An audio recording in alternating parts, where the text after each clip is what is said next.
Blackfish makes a lot of false claims, and when it comes to caring for our animals, I know better, I work here. The truth is that we couldn't love these animals more, and every single day we are so committed to their health and well-being because that's what's important to us. That is the most important thing, is making sure that they're healthy and happy, not only for them as individuals, but for dolphins in their future. I would just ask people to please do some research and ask some questions and really, I mean, nothing could be further from the truth. It's our passion, we care for them. It doesn't matter what time of day it is, we're here if they need us, and we love them with all of our hearts.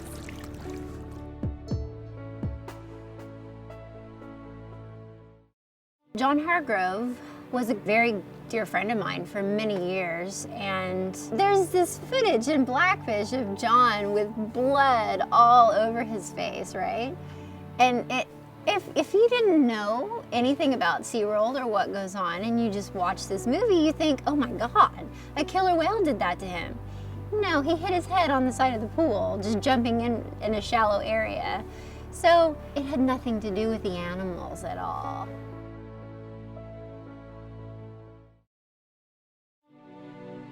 Conservation is not sitting back and criticizing. The activists sit back, they raise a lot of money, they spread misinformation, and they criticize. That's not really doing the work that is required to save these animals. And there are people here who are around the clock caring for these animals that have been rescued, rehabilitated, many released right here on our coastline. The animals that need our help, really, that happens all hours of the day, and SeaWorld is committed to being there and responding to those animals anytime, any place. There are people here at SeaWorld who will not be home for Christmas because they're out rescuing a manatee. That is the reality of conservation.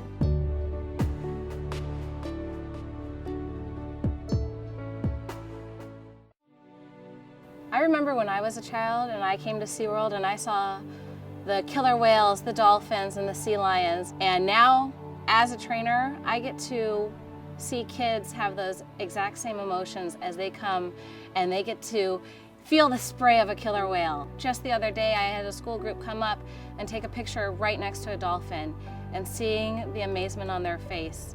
I hope to pass my passion for these animals on to the next generation so that we can do everything possible to make sure these animals thrive.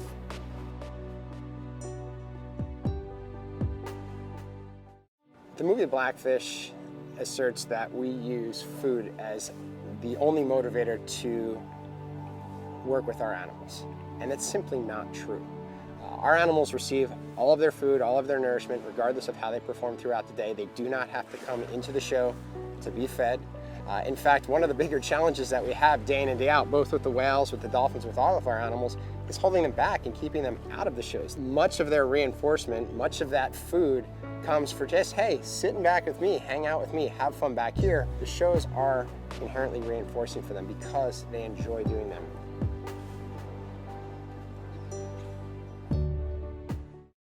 I didn't know it was going to happen, so I wasn't expecting it. And one day they say, okay, Sam, you're ready to go. Come on, you got it. You're going to stand on the whale.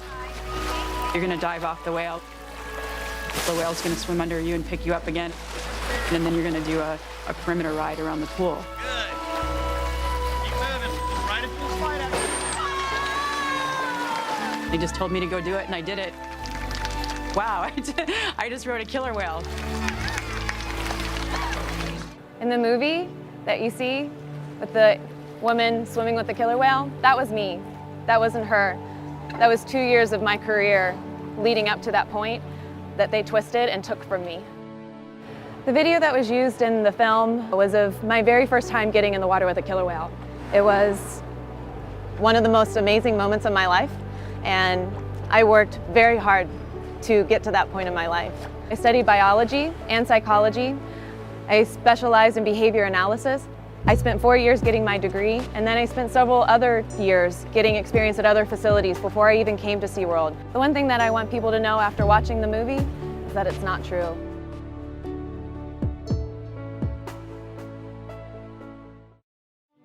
Growing up in California, I was always taught that you should cut up six-pack rings, dispose of fishing line, not use plastic bags because all of these materials can enter our ocean environment and affect the animals that live there. And how this affected me personally is when I started rescuing and rehabilitating animals. I went out and rescued a sea lion that was a juvenile, and this sea lion had a six-pack ring around his neck. And as the animal grew, the plastic didn't. So it caused quite a traumatic injury to his neck. I didn't think this animal had a chance, but we brought him back to SeaWorld, and because of our staff and amazing veterinary team, we were able to rehabilitate the animal and return him back out into the ocean.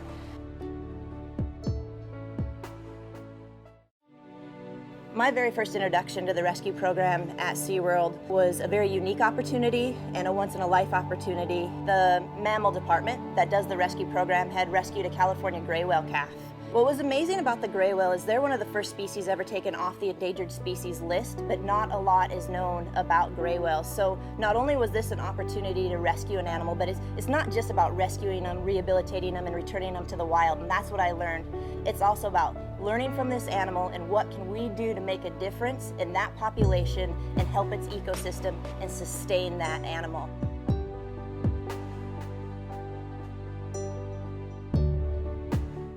My mission is to inspire people to care about killer whales in the wild all over the world.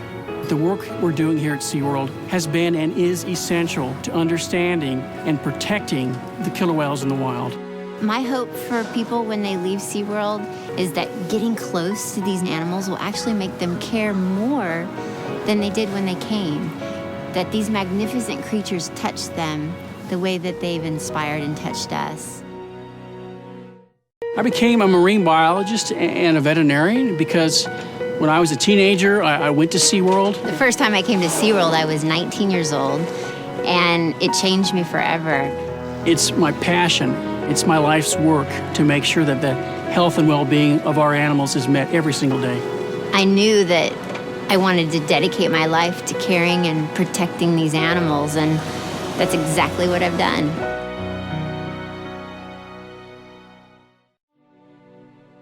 I believe everyone is entitled to their opinion as long as it is an educated opinion and you seek out that knowledge and you see both sides before you make a decision. What has really personally affected me about Blackfish is all the kids that watch this movie or their parents watch this movie and that's all they know and that's all they see about SeaWorld. And now these kids don't even get the opportunity to understand why it's important that we have these animals and what these animals in this park can do to inspire these kids, like myself, to someday, because I was that kid, to grow up and help with conservation efforts and rescue efforts.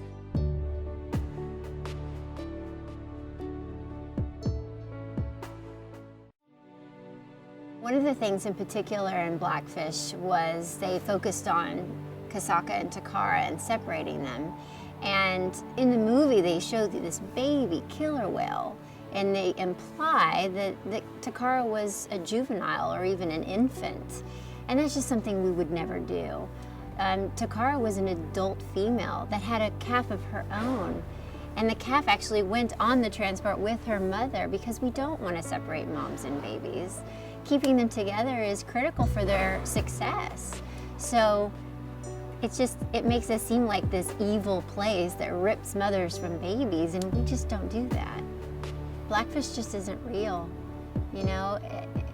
Why would I work for a company that does the things that they say in that movie? I mean, you know, I've devoted 23 years to this company. I'm a mother of 4. I want to be a good role model for my kids, you know? I'm proud of what I do.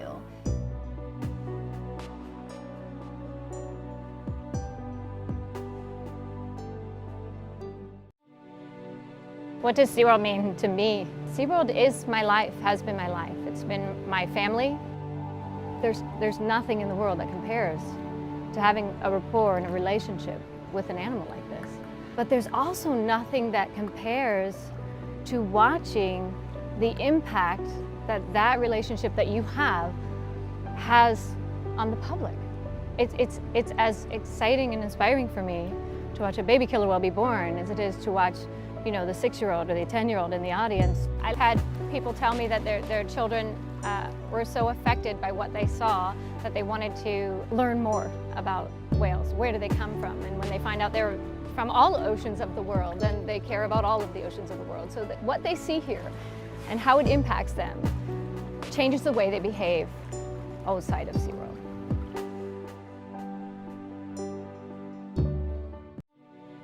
Every single day, I get to make these one-on-one connections with dolphins and children. And I have children myself, and to know what it means to this little bright-eyed child to meet a dolphin and then say, I'm gonna go home and start recycling. You know, to watch the parents and watch how they're just beaming with excitement that their child is getting to have this experience. Having these one-on-one connections with individual people matters to the big picture of our world.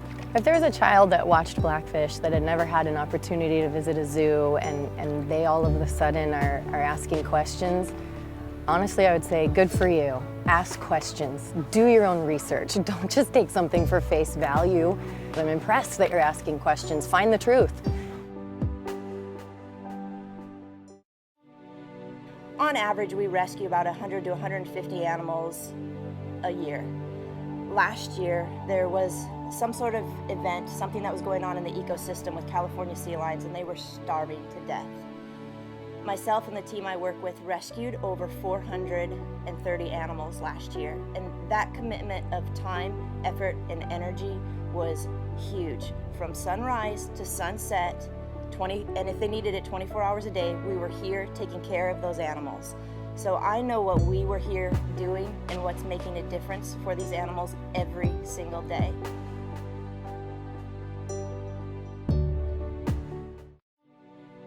One of the reasons I've been here at SeaWorld for 23 years is because every day I see that child that is touched and inspired like I was. I see myself.